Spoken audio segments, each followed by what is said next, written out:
ng Dagupan City CDRRMO. Magandang umaga, sir. Inyong pagbati po muna sa ating po mga tagapakinig at taga-subaybay. Ito Mark, morning po sa inyo lahat at sa mga taga-pakinig po. Gandang umaga po sa inyo lahat. Apo. Sir Ronald, diretso na po ako. Hingi po kami ng update po natin na ano po ang pinagkakabalaan po ng ating pong CDRRMO ngayon and ano po ang latest monitoring po, ilang pong mga apektado po ng mga barangay po natin ngayon, lalong-lalo na yung mga low-lying areas na apektado ng tubig baha po ngayong araw po ng Lunes. Sir Ronald. Okay. Yung regarding din sa itong almost week-long na pagulan, may mga barangays tayong naapektuhan dahil sa pagulan. So may mga areas na nabaha pero manageable pa rin ito. Bali, yung consider walang outlet yung mga kabaya, yung mga residente. Kaya ito ay nababaha. So pinaka-worries namin ngayon ay itong barangays na along the Sinukalan Pantal. Kasi ito yung threatening less threatening itong status na ito. Especially ito yung mga barangays na malapit sa ilog. Alam naman natin na umabot sa critical level yung Sinukalan for the past few days. At ito na talaga yung senaryo ng Dagupan City na after 2 days, tayo naman ang susunod na mapaha. So, as of now, I think as of last night, kung na siya, nasa bumababa na yung water level. So, naging 6 meters na yung Sinukalan. So, pababa na po ito sa atin. Kaya ito yung resulta kahapon na medyo may mga areas dito sa Bacayo Sur, itong Maluwid, Lasip Grande, itong Lasip Chico, tapos itong mga Pugo area at Mayombo na tumaas. So, ibig sabihin yung tubig na nanggagaling sa upper stream natin from Santa Barbara and Calasiao, papunta na po dito sa atin. So, may mga natalang evacuees na rin dahil nga sa fear na pagkatakot kasi nasa isip pa rin yung nangyari sa Metro Manila. Kaya nag-evacuate na rin sila kagabi. But pasalamat na rin po tayo, wala nang ulan din. Kaya nakatulong ito sa pagbaba ng tubig. I think hopefully hindi na sana tumaas itong tubig. But for now, ito yung sinasalunan natin from our upper stream municipalities. Itong tubig ngayon sa mga areas na nabanggit ko. Apo. Sir Ronald, ito ano lang po linawin lang po natin when we're saying manageable naman po ito pong ating pong mga tubig baha po dito po sa mga low-lying areas po na palaging apektado ng tubig baha.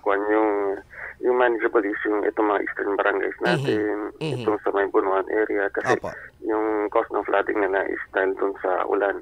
Pero yung binabantayan talaga natin is itong yung malalapit po dito sa natin with Calasiao.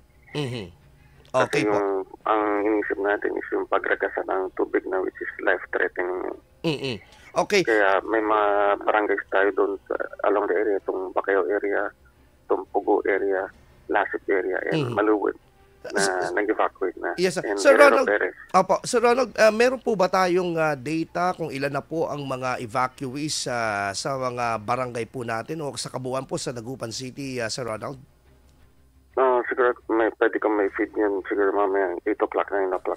Sa ngayon, wala akong hawak na data ngayon. Okay po.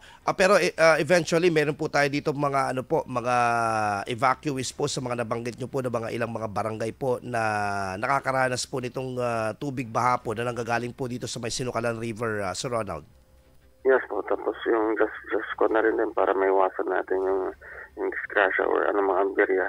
Mas minabuti na ilikas na lang po sila para wala pong maapektuhan po sa kanila sa yung baka madisgrasya pa sila bigla may tumaas na tubig na part at hindi nila alam.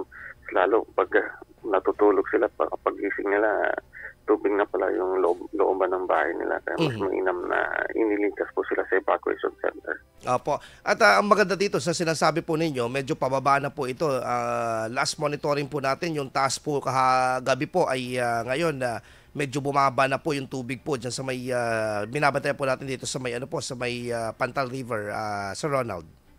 Yes po. Tapos at according rin sa Agno flood forecasting, slowly na receding yung tubig kaya magpapatuloy na bababa yung tubig. So, yun nga lang, maganda yung news na pababa na. Pero ang masakit nga is pababa na rin dito sa Dagupan yung tubig na sasaluhin natin. Sa upper stream natin. Yes po, yun naman talaga po. Opo, yun po yung binabanggit ko kanina si Ronald na ito pong Pantal River. Ito kasi yung pong bunganga po ng ano po no papuntang Lingayen Gulf. Palabas po ng yung tubig po.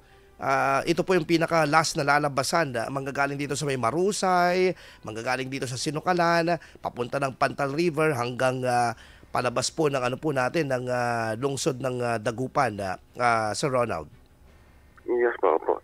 Tapos malaking advantage din natin ngayon kasi medyo mababa yung high tide level natin ngayon. Kaya nakakatulong ito sa paglabas ng tubig papunta sa Lingayen Gulf po. Yan po yung ano gusto kong tanungin po kung yung contributory factor po yung forecast po natin po sa high tide natin sa mga darating po na araw this week. May inaasahan po ba tayo na mataas na ano po high tide? For this Monday and Tuesday, based on sa nakita ko kahapon, it's mababa siya. Kaya makakatulong po ito. Tapos hopefully sana light to moderate rains lang ang kwan natin, mararanasan natin. Isolated light to moderate rains. Kaya malaking tulong na rin ito para hindi natin magdagda rin yung tubig na magkakatulong ng pagbaha. Okay po. Okay, last na tanong ko na lang po Sir Ronald, ano po ang ginagawang concerted effort po ngayon po ng mga ahensya po dito sa Dagupan City para po sa mga kailangan po ng ating mga kababayan, particularly ito po mga greatly affected ng pagbaha po dito po sa lungsod po. Yun nga po, malaking pasalamat po namin sa bawat DDRRMC kasi sila na po yung gumalaw Tapos sila na po talaga yung first responder and sila na po yung nag-initiate kagad. And ang nangyari is yung CDRMCs, naging support na lang po sila. Ganun din yung Dagupan City Police Station, ang Dagupan City Fire Station, yung Coast Guard natin, tapos mga various departments po natin sa city ay nakantabay at sumusuporta po dun sa kanilang mga gawain.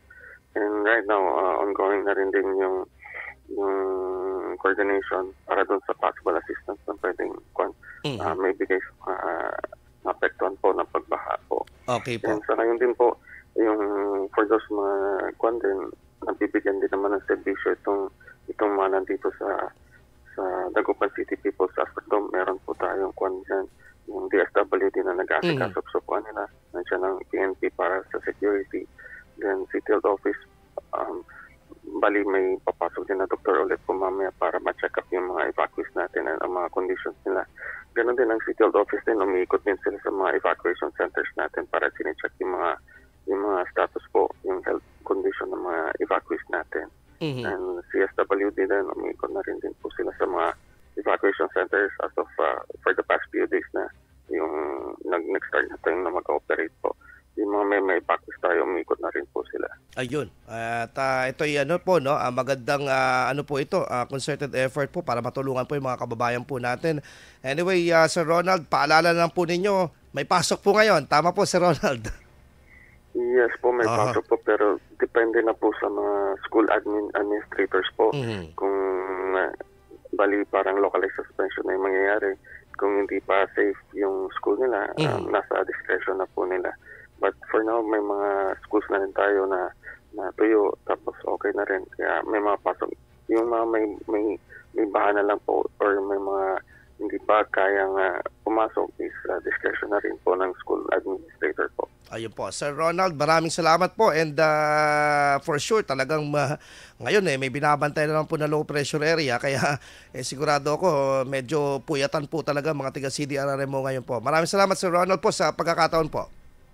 Idol Mark, thank you very much po. At ingat po tayong lahat at maging alerto at maging handa po tayo. Morning po sa inyo lahat. Sir Ronaldo de Guzman po, ang head ng Dagupan City CDRRMO.